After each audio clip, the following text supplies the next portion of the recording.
ఒక బ్రహ్మర్షికి రాజుకి యుద్ధం జరిగింది. ఒకరేమో మహా తపశ్శక్తి గల బ్రహ్మర్షి, ఒకరేమో భూమండలాన్నే పరిపాలిస్తున్న రాజు. కానీ అసలు ఏమైంది? ఎవరైనా రామాయణం అంటే కట్టే కొట్టే తెచ్చే ఇదే అని అంటే చిన్న నవ్వుడవ్వండి. వారికి అసలు ఏమీ తెలియనట్టే. ఎందుకంటే డీవైకే విత్ డీవైకే ఛానల్ చూస్తే తెలుస్తుంది ఒక్కొక్క సీన్ అలానే ఎందుకు జరిగింది, ఏమి చేయాలి ఏమి చేయకూడదు, అసలు ఆ సీన్ వెనుక ఉన్న అంతరార్థం ఏమిటి అన్ని డీటెయిల్ గా చెప్తాడని చెప్పండి. కథలోకి వస్తే విశ్వామిత్రుడు మహర్షి కాకముందు రాజుగా ఉన్నాడు. అప్పుడు దేశయాటన చేస్తూ తన సైన్యంతో కలిసి అగస్త్య మహర్షి ఆశ్రమానికి వెళ్ళాడు. విశ్వామిత్రుడు అగస్త్య మహర్షిని యాగాల గురించి, ఆశ్రమం గురించి, పశుపక్షాదుల గురించి కుశలమైన ప్రశ్నలు వేశాడు. అలానే వశిష్ఠుడు విశ్వామిత్రుడిని రాజ్యం గురించి, సామంత్రుల గురించి, మంత్రుల గురించి, ధార్మికమైన రాజ్యం గురించి కుశల ప్రశ్నలు వేశాడు. ఇక్కడ మీరు గమనించాల్సింది ఎవరి స్థాయిని బట్టి వారి ప్రశ్నలు ఉంటాయి. ఎంతో ఉన్నతమైన స్థాయిని అలంకరించిన వారిని చిన్న చిన్న ప్రశ్నలు అంటూ వేసి వారి సమయాన్ని వృధా చేయకూడదు. వచ్చిన వారు అతిథి గనక వశిష్ఠుడు కామధేనువైన శబలను పిలిచి వచ్చిన వారందరికీ ఆహారం సిద్ధం చేయమని చెబుతాడు. శబల కామధేనువు మనసులో ఉన్న కోరికలను ఇట్టే పసిగట్టగలదు. వచ్చిన వారందరికీ తినేవి, తాగేవి, చప్పరించేవి, కొరికేవి, నమిలేవి, కరకరలాడేవి, కారమైనవి, తీయమైనవి అన్నిటిని సృష్టించేసింది. ఇదంతా చూసి విశ్వామిత్రుడు అతని సైన్యం అంతా ఆశ్చర్యపోయింది. విశ్వామిత్రుడు అప్పటికి ఒక రాజు. అతనికి శబలపై కన్ను పడింది. ఇటువంటి గొప్ప శబల తన దగ్గరే ఉండాలని పిచ్చి కోరిక కలిగింది. వెంటనే అగస్త్యుని దగ్గర బేరం మాట్లాడటం మొదలు పెట్టాడు. ఇక్కడ అగస్త్యుడు కాని ఆ బేరానికి లొంగి శబలను ఇచ్చేసినట్లయితే అగస్త్య మహర్షి గొప్పతనం పోయినట్టే. ఎందుకంటే మహర్షి అనేవాడు ఎటువంటి స్వార్థానికి లోనవ్వకూడదు. కాబట్టి వశిష్ఠుడు దానిని ఇవ్వనని చెప్పాడు. ఎందుకంటే ఆశ్రమం అనేది కామధేను యొక్క పాలు మిగిలిన పదార్థాలతోనే నడుస్తుంది. కాబట్టి వశిష్ఠుడు దాన్ని ఇవ్వడానికి ఒప్పుకోలేదు. విశ్వామిత్రుడికి కోపం వచ్చింది. వెంటనే దాన్ని లాక్కెళ్లడానికి ప్రయత్నించాడు. శబలకు ఒక సందేహం వచ్చింది. తాను ఏమైనా తప్పు చేశానా, లేదా అగస్త్యుడే తాన్ని వదిలేస్తున్నాడా? అసలు ఎందుకు వదిలేస్తున్నాడు? అగస్త్యుడు తన్ని కాపాడడానికి ఎందుకు రావడం లేదు? విశ్వామిత్రుడు లాక్కెళ్తున్నాడా, వశిష్ఠుడే పంపిస్తున్నాడా? ఇదంతా శబలకు అర్థం కాలేదు. వెంటనే అగస్త్యుని దగ్గరికి కట్లు తెంచుకొని పరిగెత్తుకుంటూ వెళ్లి మరీ అడిగింది. ఇక్కడ చూడండి, శబల అనేది ఒక పశువే అయినప్పటికీ కూడా తన సందేహం తీర్చుకోవడానికి వశిష్ఠుడి దగ్గరికి వెళ్ళింది. కానీ ఇప్పుడు మనలో చాలా మంది మాత్రం మన ఆలోచనలకు తగ్గట్టు ఒక డెసిషన్ కి వచ్చేసి మిస్అండర్స్టాండ్ చేసుకుంటూ ఉన్నాం. వశిష్ఠుడు చెప్పాడు తానని వదిలేయట్లేదని, విశ్వామిత్రుడే బలవంతంగా లాక్కెళ్తున్నాడని చెప్పాడు. శబలకు తాను రక్షించుకోగల శక్తి ఉంది కాబట్టి వశిష్ఠుడు కాపాడడానికి రాలేదు. అలానే శబలని తనని తాను రక్షించుకోమని చెప్పాడు. ఇక్కడ మీరు గమనించాల్సింది మన వీలైనంత వరకు కష్టపడి తరువాతే ఎవరినైనా సహాయం అడగాలి. అసైన్మెంట్ కోసం మనది వీలైనంత ట్రై చేసినాకనే ప్రొఫెసర్ ని వెళ్లి హెల్ప్ అడగాలి.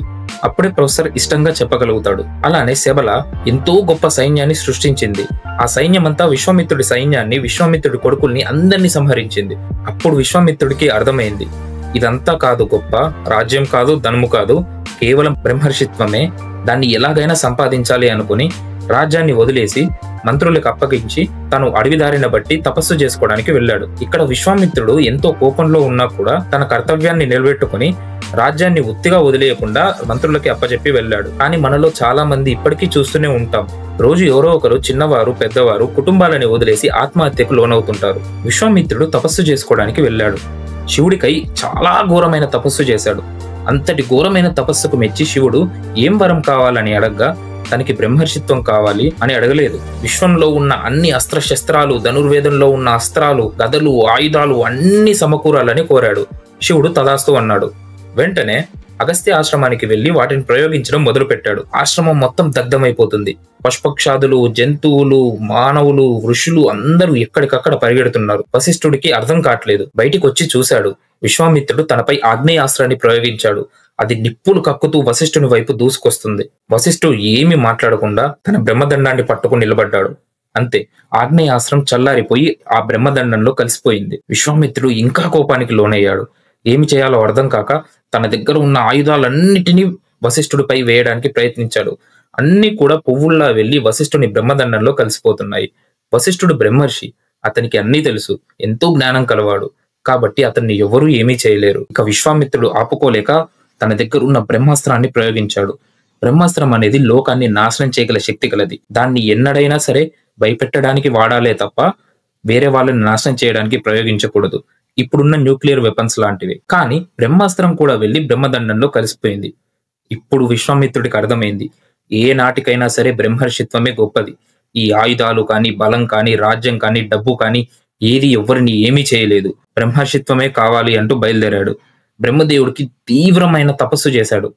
బ్రహ్మదేవుడు ప్రత్యక్షమయ్యి, నాయనా నువ్వు చేసిన తపస్సుకి రాజర్షివయ్యావు. ఇక నుంచి నువ్వు మహారాజువి కాకుండా రాజర్షి విశ్వామిత్రునిగా పిలువబడతావు అని చెప్పాడు. విశ్వామిత్రుడికి అది సరిపోలేదు. అతనికి బ్రహ్మర్షిత్వము కావాలి. ఇక్కడ చూడండి, ముందుగా రాజర్షి, తర్వాత ఋషి, తర్వాత మహర్షి, ఆ తరువాత బ్రహ్మర్షి అవ్వగలుగుతారు. ఏదైనా గొప్ప పని సాధించాలంటే ముందు ఇలాంటి స్టెప్ బై స్టెప్ ప్రాసెస్ ఖచ్చితంగా ఉంటుందని నేర్పుతుంది. ఇది ఇలా ఉండగా సైడ్ న ఇంకొక స్టోరీ నడుస్తుంది. త్రిశంకు అనే రాజుకి ఒక పిచ్చి కోరిక కలిగింది. తాను శరీరంతో స్వర్గానికి వెళ్లాలనే పిచ్చి కోరిక కలిగింది. వెంటనే వెళ్లి అగస్త్యుని దగ్గర తన కోరిక చెప్పాడు. ఎవరైనా సరే పుట్టినవారు మరణించక తప్పదు. ఖచ్చితంగా శరీరం పడిపోవాల్సిందే. ఆత్మలు మాత్రమే స్వర్గానికి వెళ్తాయి. శరీరంతో వెళ్లడం కుదరదు అని చెప్పాడు. కానీ అతను ఒప్పుకోలేదు. వెంటనే అగస్త్యుని కొడుకుల దగ్గరికి వెళ్లి మళ్ళీ అదే కోరిక కోరాడు. వారు కూడా తాము తండ్రి గారు చేయలేంది మేము చేయలేము, అది ధర్మం కాదు, ఖచ్చితంగా పుట్టిన శరీరం పడిపోవాల్సిందే అని చెప్పారు. అప్పుడు త్రిశంకు, నేను వేరే గురువును వెతుక్కుంటాను మీ వల్ల కాకపోతే అని అంటాడు. ఇంతటి అధర్మమైన కోరిక కోరుతున్నాడు కాబట్టి వాడిని చెండాలడు అవుగాక అని శపించాడు. అంటే చెండాలంగా మారిపోవు అని శపించారు. ఇక్కడ మీరు గమనించండి, ఇలాంటి వారు మన మధ్యలో కూడా ఉంటుంటారు. మీరు ఎంత చెప్పినా సరే వాడు అనుకున్నదే చేస్తానంటాడు. అలాంటి వారు ఎవరున్నారో మీ చుట్టుపక్కల చూసి చెప్పండి. అలా అంత అందమైన రాజు కాస్త నల్లగా మారిపోయాడు. అతని బంగారు ఆభరణాలు కాస్త ఇనుప ఆభరణాలుగా మారిపోయాయి. ఇతను వెళ్లి విశ్వామిత్రుడిని అడుగుతాడు. వశిష్ఠుడి కొడుకులు తాను కోరిన కోరిక తీర్చలేదని చెబుతాడు. అప్పుడు విశ్వామిత్రుడికి ఆశ్రయింది. తాను గనుక వశిష్ఠుడి కొడుకులు కానీ చెయ్యలేని పని గనుక చేస్తే తాను వశిష్ఠుడిని గెలిచిన వాడు అవుతాడని కోరుకున్నాడు. వెంటనే అతను ఆ పని చేసి పెడతానని చెప్పాడు. మిగిలింది పార్ట్ 2లో చూద్దాం.